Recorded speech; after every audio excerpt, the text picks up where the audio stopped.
Three, two, one, say memories made in the coldest winter. Goodbye, my friends. Will I ever love again?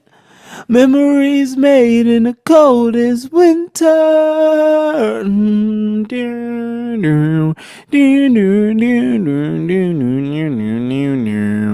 It's 4 a.m. and I can't sleep.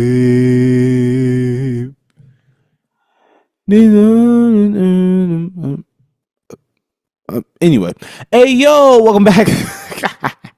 Hey yo, welcome back to another episode of the Arms Blog Podcast. I was not here yesterday. Or was that yesterday? That was yesterday. No, that wasn't yesterday. That was Sunday. I wasn't here. For me, it was yesterday because today is Monday.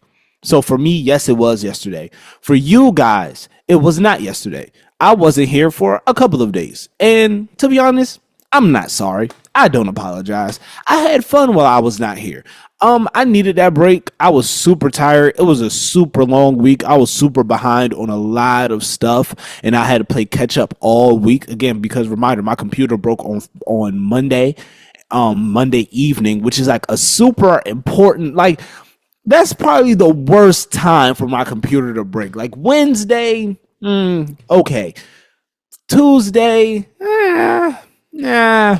But Monday evening, that's prime time, baby. That's prime time. I needed a break prime time, baby.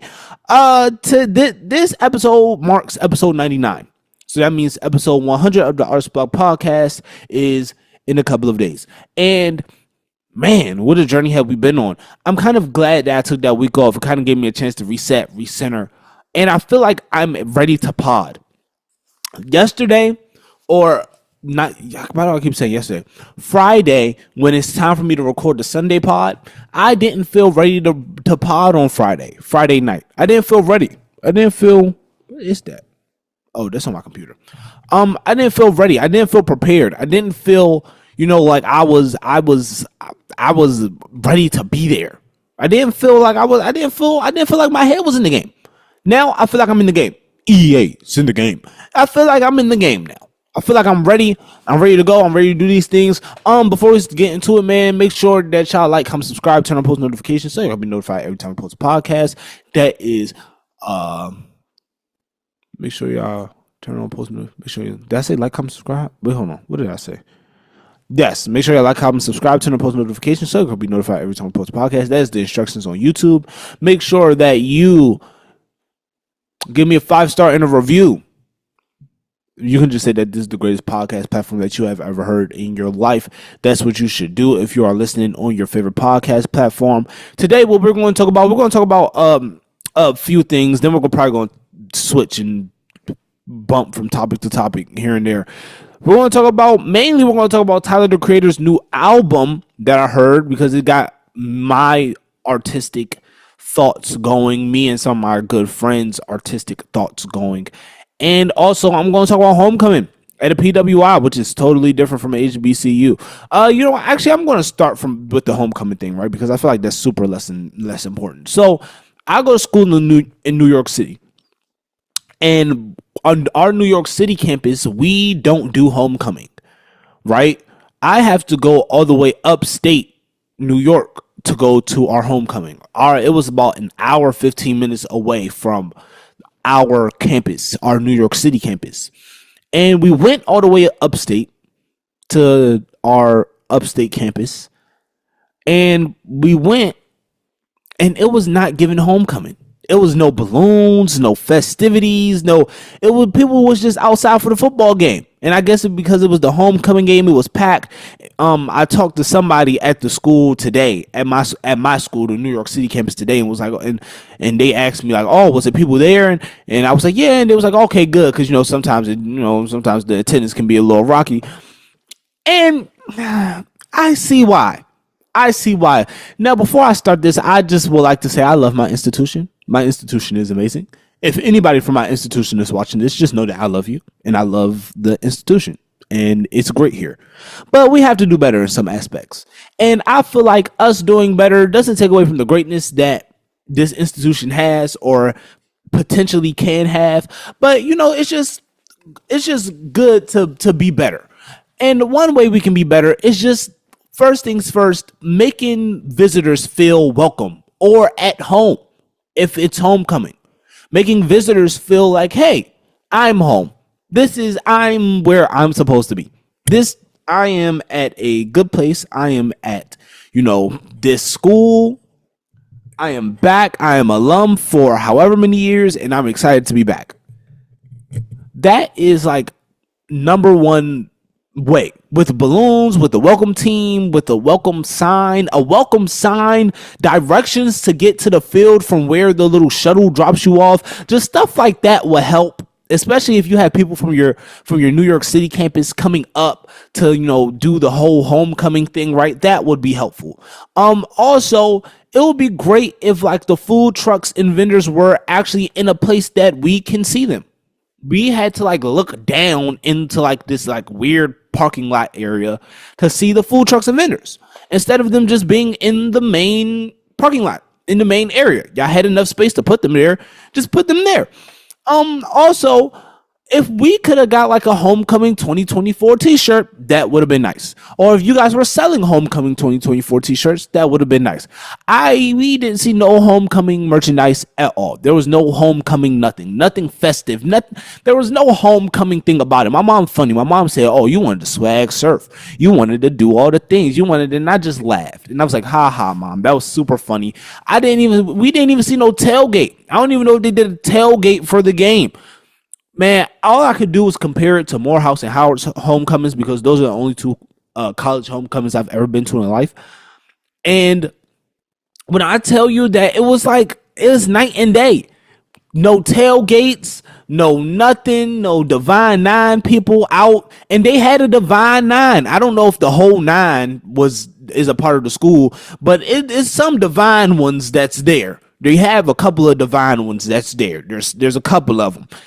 And it wasn't nothing. No fraternity, sorority, anything. No nothing of nothing of nothing. It was very lacking school spirit.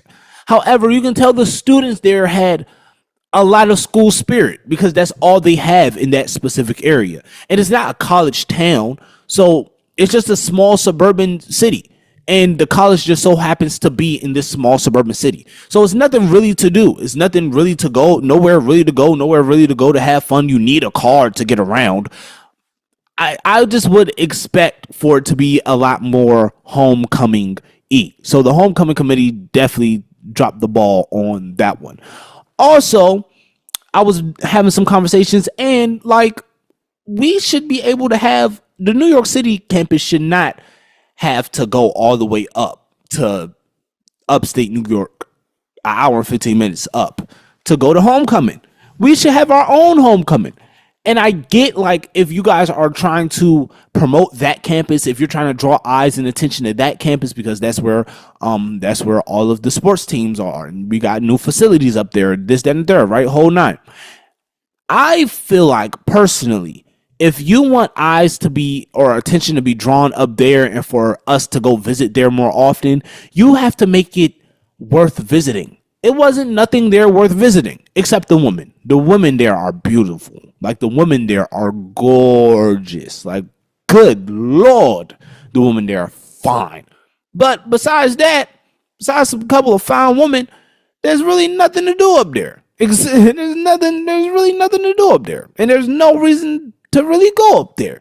And if you're not into that type of thing, then it's definitely no reason to go up there. So, yeah. I feel like the New York City campus could have something that's way better than that. We could be way more festive, way more creative. So, guess what I'm going to do? Homecoming 2025. New York City. At least I'm trying to. At least I'm going to talk to I'm going to email the alumni board lady about it tomorrow or today or tonight. Probably tomorrow morning. I'm gonna email her about it just to see, because it's like, dog, like I would like to have homecoming in New York City. I would like for us to do something nice, do something big, have balloons, have a party, have a homecoming, something right? Even if we don't have a sports team, just still have something festive that we can do, have a performance, have something, right, that we can like just go to and enjoy as a student body to show school spirit, right? And I just hope that none of the people at my campus will be lame and will participate. I hope.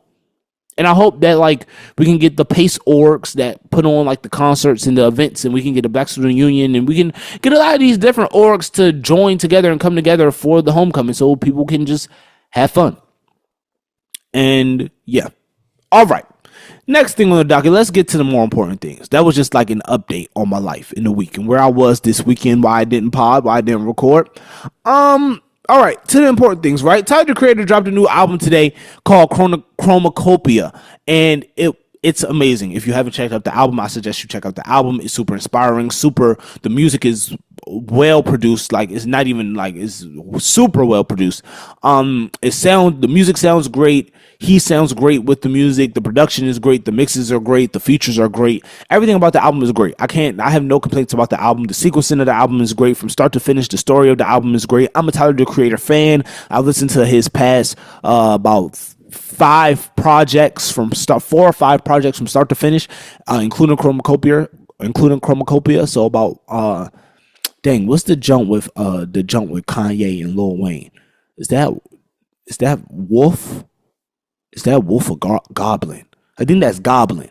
So from Goblin to now, I've listened to Tyler, the Creator, and I can say that this is his most vulnerable album. This is his most personable album, I can say. This is one where I feel like I actually getting to know where he is right now as a person deeper than just like, oh, this is what I'm doing, or this is what I enjoy, or this is what I like, or this is what I don't like, or this is what I see, this is what I don't see, right? This album is big on what he is actually experiencing in the physical and emotional and mental, and him being 33 as a man, and him seeing his friends and do a whole bunch of dope adult things, and him not doing those adult things, but him doing other dope things, but in his mind not feeling as fulfilled, or kind of not really feeling left out, but kind of looking at them like, damn, should I be doing those adult things that they're doing? Like, should I be getting married? Should I be having kids? But I really love this thing that I call art, and I call music, and I really love this, and I'm really passionate about this,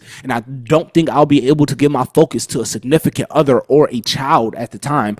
But at the same time, seeing my friends do all of these things, I think I want this, and my mom wants me to have a kid because she's getting older and she wants a grandchild, but I don't think I'm ready for that. It's a whole bunch of different nuances and beautiful nuances that go into this album about just where he is in his mental state. And again, this is the first day that it came out. I'm only on listen like 4. Like, I'm on listen like 4 right now. So a lot of the things that I'm gonna say is a lot of nuances that I still don't get because I need to listen some more. But it's just a couple of points that I want to make about this album, right? About this album that I feel like is really powerful and that a lot of artists need to hear. A lot of artists needs. So I'm gonna start. These are some of my points, and then I might drift off from there. Right. Point number 1 is how I feel about artists should make. How I feel artists should make art. Why I love Tyler pushing the boundaries, and why I say artists never die. Right. So those are my 3 points. We're just going to attack them like that. Number 1, how I feel artists should make art. I feel like artists should make art like Tyler, the Creator. And what do I mean like that? I don't mean like exactly like him, because you're not like him and you're not going to make art like him. But I mean with the mentality of loving what you do. I'm big on that. You can tell that he's a nerd, bro. And not a nerd in a bad way. Not a nerd like, oh, he knows it all. He this, that, and the third. No, but in a nerd in like he will find out as much as he can about music to make his music sound amazing. Or he will do a whole bunch of different callbacks from different things that he likes and enjoys in the music. And you can tell that he really loves these things that he's rapping about and that he talks about. And you can hear his passion. I wish I can see you niggas' passion. You niggas ain't passionate. I can hear his passion. I can hear his love. I can hear his care. I can hear how meticulous he was with this album and how detailed he was, right? The details matter. all the little synths and all the little backgrounds and all the little everything that Tyler the Creator does on this album is sonically amazing. It sounds great. And that's all that matters when it comes to the music, right? You can have this very grand background of what you want to do or what you want the music to say, or you can have this super deep meaning for the album, right? But if the music sounds like some ass, then the music sounds like some ass, and the meaning of the album or project that you once had no longer matters. Because guess what? The music is some ass. But luckily for Tyler, he creates this world that we can now be encompassed by, and now that we can now sit in, and we can feel like we're a part of this journey with him. And the music sounds good, it's digestible, and it's enjoyable to go through. And he can push these boundaries creatively while making a story and a theme for a project that's simple. And not simple in the sense of like, oh, this is like super easy, like kiddish, but simple in the fact that it's not, he doesn't overcomplicate the music. It's complicated, but he doesn't overcomplicate it. Some things he keeps very simple, some things he keeps very complex, but at the same time, the whole album itself is a very simple album to digest, right? And I mean that in the best way possible. Like you can sit down and you can listen to this over and over and over again. You won't get a headache listening to this, right? He's not rapping your head off. But at the same time, he's barring you up and giving you some deep things to think about. For example, right? Me and my friend Moya, shout out Mo, one of my literally my very first guest on the Artist Block podcast, right? We talk about music all the time. We just kick it and talk about music all the time. But we talked about this Tyler album. I posted something on Instagram and she swiped up and asked me about what I thought about the album. And I said that I really enjoy this project and that this project this project hits home for me because I ask myself a lot of these questions that he's asking himself or that he's presenting to me as an artist and as a creative growing and maturing in the world. One of the questions that I constantly ask myself is, how am I going to find love as an artist? Knowing, because in the project, right? Dang, hold on, I gotta go to Genius. Shout out Genius, man. Y'all know the Arts Block podcast is a Genius. We love Genius over here. I'm a speak on Genius well. Chromakopia.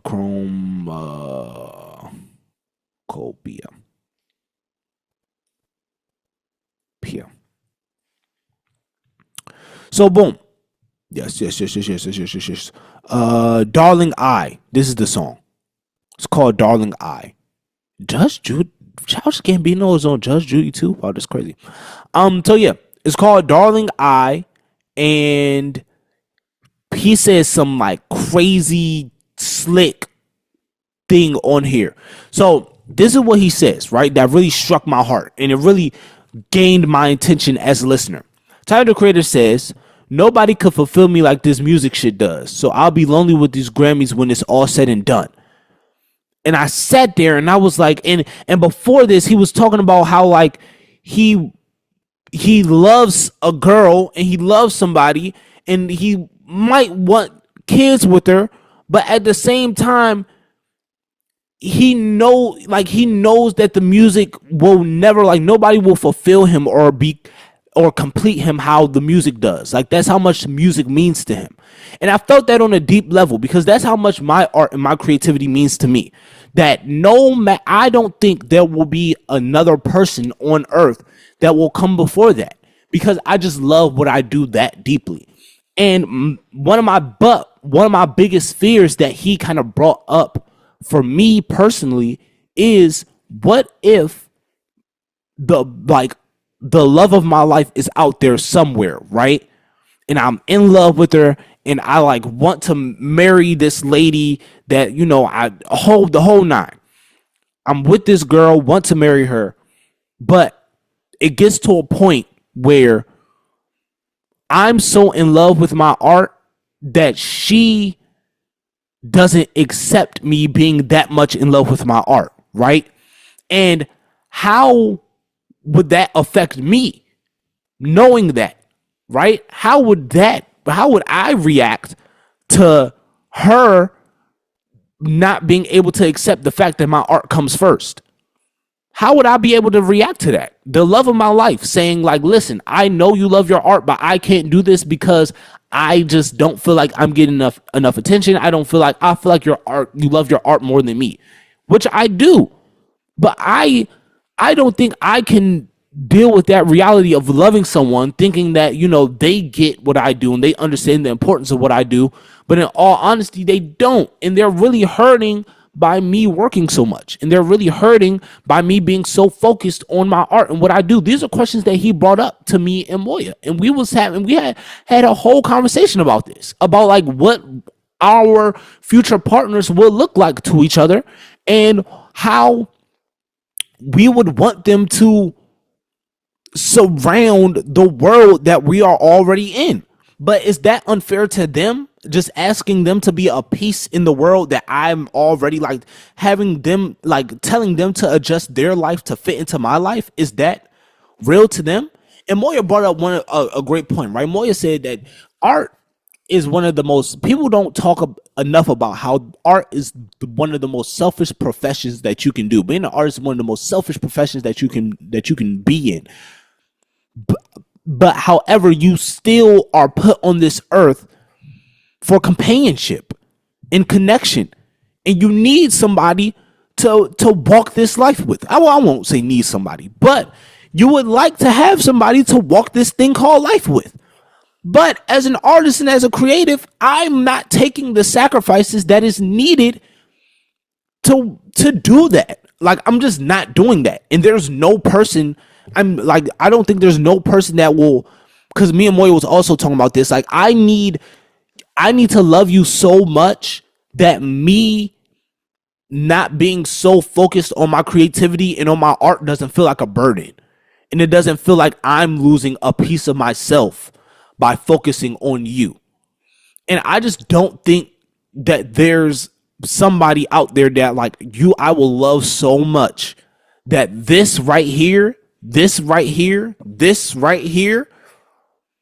will not start becoming like it, like it will start becoming like it's leaving me, like my powers are leaving, or like it's just like, because but I love her so much, and I don't think that will happen. Not again, for me at least, because it happened before, and I stopped potting, and I hated it, and I was sad, and I was depressed, and now I'm potting again, and I'm not 100% happy, but I'm happier, and I'm in a better place mentally, and I like what I'm doing, and I'm having fun, and I'm enjoying life more, right? And I don't think I can risk that for a person. I'm getting off topic, like way off topic, but this is where my mind is listening to this album. This is what I want art to do. I want to be able to sit, reflect on my life, what I've been going through, thoughts that I've been having, and sit with it and be like, damn, like, I've been feeling this way too. This kind of hits home for me. Or I would like to sit with your art, enjoy the art, and be like, man, this is super deep. This is super something that really connected to me. And then eventually, months, years go by, go back to it, listen, and be like, oh man, now that I'm in this place in life, I can relate to this more than I could back then. Like, for example, Jay-Z's 444, right? That's something I didn't really get when I was younger. But now that I'm older, I hear what he's saying. And even though I didn't go through what he's saying, I can enjoy the music more, knowing the circumstances and understanding the adult shit that he's talking about. Same thing with Tyler. Tyler, the creator, sounds like a man. This is the first album that Tyler sounds like a man going through man shit. He kind of alluded to this a little bit in Call Me If You Get Lost, but he didn't dive deep into it. He just kind of threw lines out there here and there about, like, his thoughts about love and his thoughts about this and that. And, like, he made songs like What's Your Name and, like, I Thought You Wanted to Dance, Sweet, about his, like, love life and about, like, him wanting to to be with somebody, or Wilshire about him, like his like relationship problems and things like that, but nothing super deep as in like, yo, like my kids are having a kid and my friend just got married, but all I have to show is my brand new Ferrari. Like, yeah, little Timmy's first day of school, me, we're on our honeymoon. Hey, here's my Ferrari SF90 if anybody's interested. Like, that's real adult. That's real adult things that you have to think about. It reminds me of Kanye when the song "Welcome to Heartbreak" when he was talking about like damn, but I couldn't hear him all the way in first class. Life wrong. So back in my life gone. Where did I go wrong? Then my heart keeps spinning. Like hold on. All right, here we go. My friend showed me a picture of his kids. All I could show him was pictures of my cribs. He said his daughter got a brand new report card, and all I got was a brand new sports car. That's all I thought about when I heard Tyler rapping about these things. Like, all I think about, oh man, I remember Kanye rapping about these things. And to me at that time, it sounded so real. But even now, looking back on it, I like these. It sounds even realer, right? Dad cracked a joke, all the kids laughed, but I couldn't hear him all the way in first class. Chase the good life, my whole life long. Look back on my life and my life gone. Where did I go wrong? Like, and the reason this hit so hard for me is because, in a weird way, I think this is going to be my life. I think this is it's going to reach a point for me where I'm like, yo, like I've reached the highest of highs. I've done everything that I want to do. I got all the cars. I've got all the awards. I've gotten all the dream things that I wanted to do and I wanted to achieve. And now I'm here and I love what I do. I love what I do deeply. But at the same time, like, I'm going to feel lonely with all of these things. But will that be fulfilling to me personally? Will all of these awards and all of these things all these heights that I reached, will that be fulfilling to me? These are thoughts that he made me think, and I love it. And see, this is why I love Tyler pushing boundaries, right? When it comes to art and creativity. And he didn't really push boundaries in what he was saying, like the topics that he was saying, but musically, right? Because sonically, my whole thing is, if the first 5 seconds of the song doesn't catch me, then I'm probably not going to listen to the rest of the song. I'm probably not going to like the song, right? Every song that is on that album, I get caught immediately. And I'm immediately, oh man, this has my attention. I'm listening. I'm sat. I'm in my seat and I'm ready to listen. And I listen and I go through the journey of life that he's going through. And I'm like, man, like sonically, this sounds amazing. Like, take the words out of it. Just the instrumentals on a lot of these songs and a lot of these tracks, how these tracks progress, sound amazing. Even like the more turn up tracks. Like I thought I was dead, right?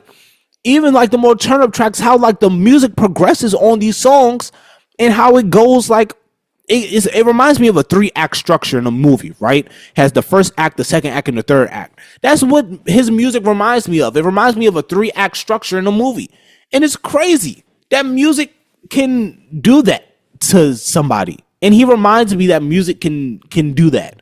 Because a lot of you niggas now just don't remind me. It doesn't push me creatively enough to where I'm thinking about things like this.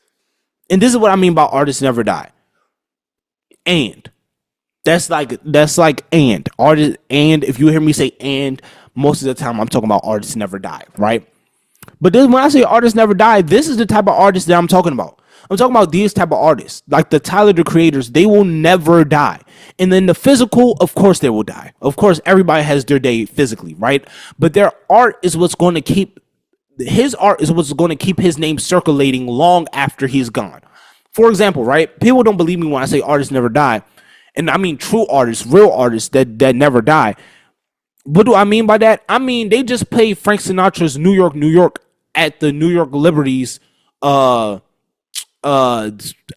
championship parade celebration. That song has outlived numerous amounts of people. The song has outlived humans, has outlived millions of people. Think about how many people die a day. That song is outliving people. That's what I mean by artists never die. That song, that one Frank Sinatra song alone not including all the other bops and slaps that he has. Just New York alone is keeping his name alive to the next generation, right? You have a young generation of Liberties fans that might have just heard Frank Sinatra's New York for the first time, and now every time they hear that song, they can associate it with a memory that they had at the New York Liberties championship parade. See what I mean? See what I mean? How like artists never like how like some art will just keep you living forever. Like Michael Jackson ain't going nowhere. Nigga, every time Halloween comes around, Thriller is the song of the times. You see Thriller here, Thriller everywhere. Niggas be dressing up for Michael Jackson for Halloween for years. I dressed up for Michael Jackson one time. I dressed up as Michael Jackson one time. Like, dog, like, it's some guys and girls that are so creatively just out of this stratosphere that has pushed boundaries, that has made us think and push art in a forward way.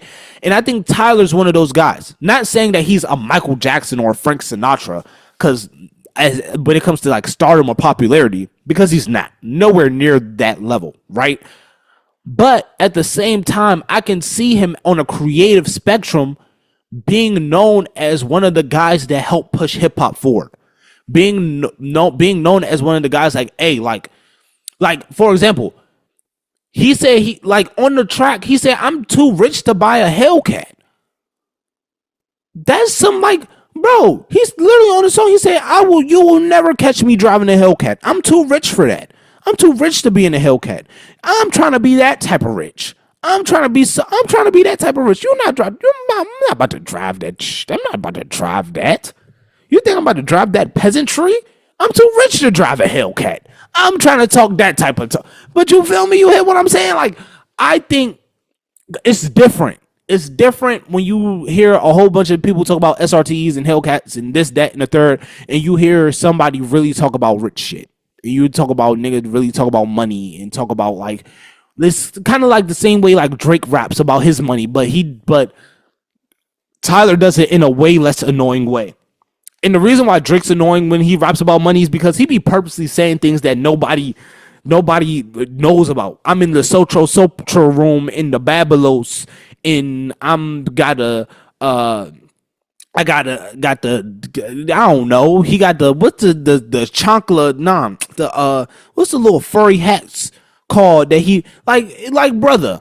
I'm in the Vasoni room. Like, what's the fuck? Like, what are you talking about? Like, dog, like, come on. Like, and a lot of the shit Drake be talking about, you can't even look up. Like, you can't even Google that shit. I be trying, every time I hear Drake say something rich that I don't know about, I try to Google it, and then be like a whole, like, nigga, what are you talking about? Like, I can't even Google the shit that you be talking about.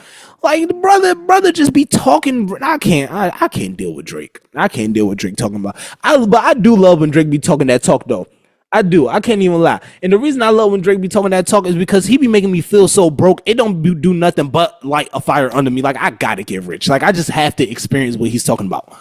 But Tyler does it in a less annoying way. And I really do appreciate this album because it shows me, and also what I want to talk about too, before I even get into anything else. What I want to talk about while it's fresh on my mind. I want to talk about him dropping on a Monday. He dropped this album 6 a.m. on a Monday morning. Absol is dropping a single with JID tomorrow. Earth Gang is dropping an album tomorrow.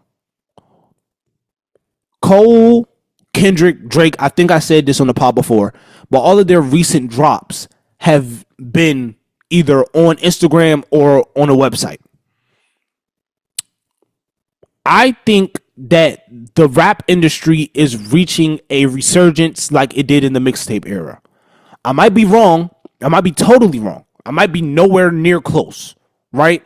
But when I say resurgence as it did in the mixtape era, I mean in the fact that you don't give a fuck about the status quo of the industry. You don't care about the industry status quos, and you don't care about the industry rules and regulations, and you kind of just do your own thing. It's kind of just like the fucker we ball mentality, right? I think that a lot of artists now are just adopting that fucker we ball mentality. Like, man, no matter what, I'm going to drop this. Just because I want to drop this. I don't care if I got the sample clear or not. It's on Instagram. So sue me. You can't. I'm not getting paid from it either. Like I like that. I like that we're now in a space where it's like, listen, I want this music to come out, and you're not going to stop this music from coming out. And I think watching the bigger acts do it, watching Kendrick Cole, Drake do it, then watching artists like Tyler and Ab Soul do it, is going to start a resurgence for a lot of artists to just be like, man, fuck it, I'm just going to drop the music whenever I want, whenever the music's ready, whenever it's cleared. I'm not going to wait for the Friday to drop the music, but I'm just going to do my rollout for the music, and I'm going to drop it just like that. Also, Tyler did a rollout for this album. You niggas don't do rollouts no more. This is what this album showed me. You know how much I longed for a rollout. His rollout was 2 weeks. He dropped a snippet. Then the next day he announced the album. Then a couple days later he dropped another snippet. Then that same day he dropped the full song. Then a couple days after that, he dropped another snippet. Then a couple days after that, the album came out. You know how much. Oh, and he announced the tour during that time too. He announced the tour and had a listening party last night in LA. You know how much I missed album rollouts. You know how fun it was to watch his album roll out. You know how nice it was just to sit and watch people on Twitter go crazy for an album rollout. It's the little things like album rollouts. You niggas don't put no effort in your album rollouts. Y'all just put the albums out. Y'all think once y'all finish the album, the job is done and now it's time to put it out. No, nigga, you gotta roll the album out. You gotta do the promotion. You gotta do the interviews. You gotta do all the things. Y'all niggas not doing all the things. I don't know why you niggas stop doing all the things, but y'all are pissing me off by not doing all the things. Niggas, stop being lazy. Get your ass up and start doing all the things that you need to do to make your art known to the world. Nigga, Rod Wave's project went #1 with no rollout. I wonder what that album could have done if he rolled that motherfucker out. I wonder what the album could have done if he just put a little more effort into the rollout. If he just did a little more. And I'm not asking for nothing drastic. I'm not asking you to buy the billboards like Freddie Gibbs did or buy the billboards like Drake did. I'm not asking you to do all that. What I am asking you to do is just post videos about it. Just make a couple videos. It don't even gotta be nothing fancy, drawn out production. Just hey, my new album's coming out. Like I would just like that in a creative way. Like, come on, y'all niggas not giving me nothing. Y'all are too cool. Tyler isn't too cool. I think that's the thing. Y'all are too cool. He is not too cool. Y'all are too cool to do things and to try new things. And y'all are too scared that if you try something new, you're going to mess it up. Well, newsflash, buddy, you are. But that's okay. That's a part of creating art. That's a part of making things. Y'all are too scared to try things. And that's the part that gets me. How are you going to be an artist but are scared to try? Nigga, you ain't no artist. You ain't no artist if you scared to try. Nigga, you going to die. Your art going to die if you scared to try. You and your art going to die together if you scared to try. Man, if you feeling froggy, leap, nigga. Jump. Y'all scared to jump. Why? Why are y'all scared to jump? Nigga, either you're going to fall or you're going to fly. Why not take the risk? You already made it regardless. And also, this is why it's important for artist development. So the fall and the fly can happen. That's another reason why you niggas probably scared. Y'all never went through artist development. Y'all just started popping off. But the fall and the fly starts during artist development. That's when the fall and fly process starts happening. That's when you're like, oh, how do I spread my wings? Okay, I failed doing that. Okay, when do I start flapping? Okay, I flapped too late. Okay, all right. Okay, I think I'm getting the hang of this. Wait, I'm getting a little tired. Okay, I fell again. Like, y'all aren't falling and flying. Y'all niggas not being developed as artists. That's why a lot of you niggas music suck. Because it's not being developed. It's just being pushed out. And now a whole bunch of people getting a whole bunch of trash ass music and don't even know what good music sound like. I'm tired. I'm tired of y'all. Shout out Tyler, the Creator, for making me think and for making me think creatively and making me want to be better as an artist and as a creator. Yeah, I think there's a lot of potential for a lot of people, but I feel like, excuse me, I feel like there's a lot of potential for a lot of people. But it's just a matter of like what you do, like with that potential that you have. Tyler's using that potential to the maximum of his capabilities. I was watching this video a couple days ago about how NBA players now aren't technically more athletic than the players in the 90s or in the 80s. Like they was like there's no like crazy genetic athleticism change that happened with humans, right?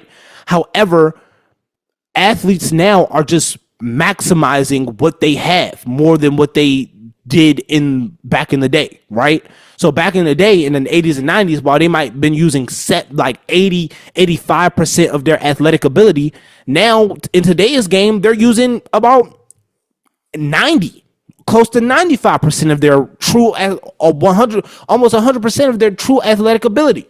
It's the same way with art. If you're not using close to 100 or 100 of your artistic ability, then is no point. Like if you're not giving me your 100, there's no point. I don't want it.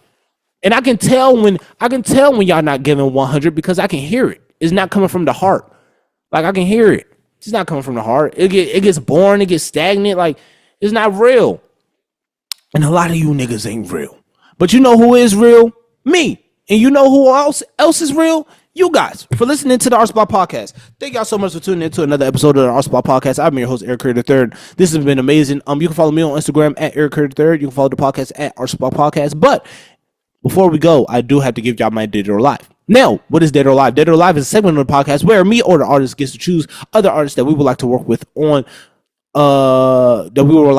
that is dead or alive. Now we can choose one artist, we can choose 100 artists. This is my pod. I'm gonna do whatever I want. I'm gonna give a huge shout out to DJ Clark Kent, who just passed away. That's going to be my number one. Then my number two will be the whole Odd Future camp. So the internet, who else? Earl Sweatshirt, Tyler, Frank, all of those guys, Jasper, all of Lionel, all of those guys. Thank you guys so much for tuning in to another episode of Art Spot Podcast. I've been your host, Eric Curry III. You can follow me on Instagram, like I said, at Eric Curry III. That's EricCurryii. You can follow the podcast at Arts Block Podcast. If you are listening on your favorite podcast platform, please give me a 5-star and a review. You can just say that this is the greatest podcast that you have ever heard in your life, and that will suffice. If you are listening on YouTube, make sure you like, comment, subscribe, turn on post notifications so you can be notified every time we post a podcast. Remember that artists never die. Remember that I love you and God loves you. Remember to do something that you love every single day. Do it with meaning, do it with purpose, do it with passion, do it well.